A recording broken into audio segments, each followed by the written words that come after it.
ما د سواد ډیرو عزتمنو مشرانو، تاسو ته معلومه ده چې په سواد کې په دې دویمه او د اختر په درېمه ورځ باندې مسلسل بارانونو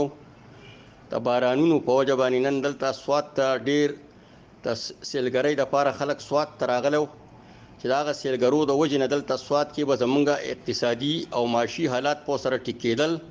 او دلته زمونږ ټول دارومدار چې کوم دی په ټوریزم باندې دی. خو ډیره د افسوس خبره ده چې زه ډیره د افسوس سره کوم چې کله په سواد کې سیلابونه راشي یا کله لینډ سلایډینګ راشي، سړکونه بند شي، باد و باران راشي، نو زمونږ د علاقې چې کم ایم پی ایز دي، کم ایم این ایز دي یا انتظامیه ده، هغو ته بیا زر تر زره جدید مشندریانې وتیادي شي. خو د افسوس خبره دا ده چې دا څومره حکومتونه تیر شوي دي د دې برې علاقې د حالاتونه د دې نه مکمل طور باندې واقف دي. بله د افسوس